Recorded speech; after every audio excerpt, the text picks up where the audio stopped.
Bonjour, aujourd'hui on va voir comment développer sa rapidité dans les arts martiaux. Que ce soit n'importe quel art martial, même n'importe quel sport, comment développer cette rapidité. La plupart des gens ils pensent qu'il faut aller vite pour pouvoir être rapide, alors que c'est tout le contraire. C'est ce qu'on va voir dans cette nouvelle vidéo. A tout de suite.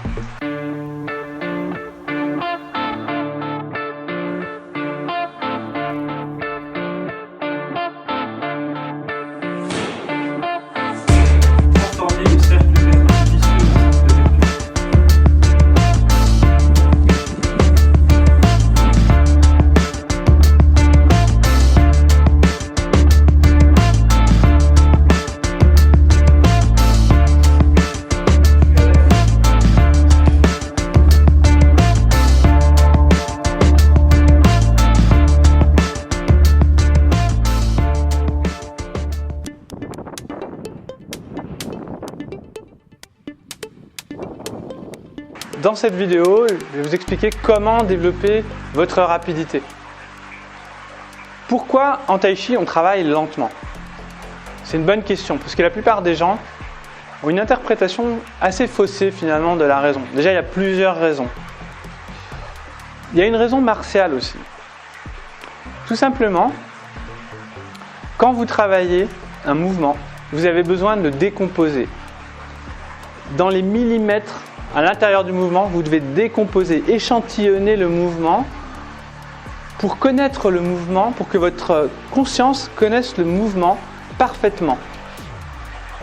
Et souvent, quand on va vite, c'est comme si on avait, en gros, c'est un petit peu comme une image compressée, on a moins de résolution. Plus on a une grande résolution, plus ça va prendre du temps à compresser l'image.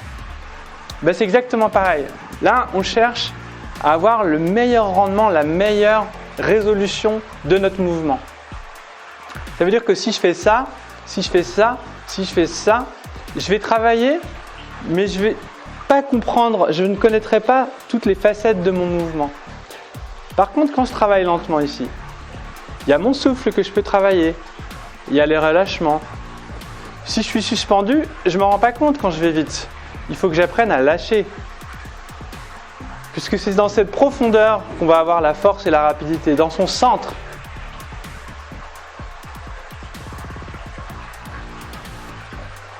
Là, je relâche dedans, j'ai le temps. Et ici, je pousse, comme brosser le genou par exemple. Et dès que je vais vite, regardez.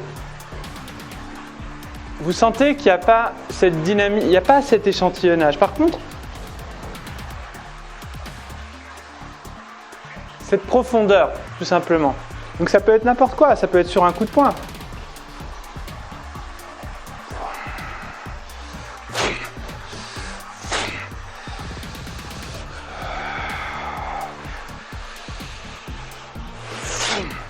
Pour avoir développé cette explosivité, il faut d'abord apprendre à connaître la trajectoire du mouvement dans les détails. C'est pour ça que plus on va travailler lentement, plus on va apprendre à connaître ce mouvement. Plus on le connaît, plus ça va aller vite. Vous savez, c'est un petit peu quand on prend un trajet, quand on va quelque part où on n'est jamais allé. C'est long, on a l'impression que c'est très loin. Et à un moment donné, on y va 10 fois. Si on y va tous les jours, au bout d'un moment, c'est plus rapide. C'est étrange, mais c'est plus rapide. C'est-à-dire qu'on ne perd plus de temps à découvrir. On connaît la trajectoire, on connaît cette trajectoire, et cette trajectoire, elle va nous permettre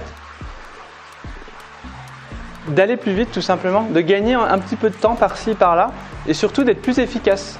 C'est un petit peu comme si j'avais tracé le GPS dans mon esprit, et je connais exactement la trajectoire. J'ai plus à réfléchir, j'ai plus à utiliser de l'énergie à comprendre mon mouvement. Et surtout, je le connais dans les détails, donc du coup, je vais prendre les bonnes trajectoires. Je vais pas relier les points de manière grossière, mais je vais aller les relier avec quelque chose de vivant, avec quelque chose de rond. Vous voyez ce que je veux dire? C'est-à-dire que la fréquence, elle n'est pas triangulaire, mais elle est vraiment sinusoïdale du mouvement.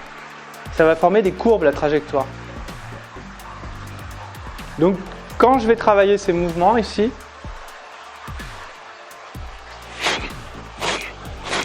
c'est ce qui va me donner la rapidité. Et la plupart des élèves, en général, ils veulent aller trop vite et du coup, ils me voient aller vite, alors ils veulent faire vite. Je leur dis non, le secret de la vitesse, c'est la lenteur.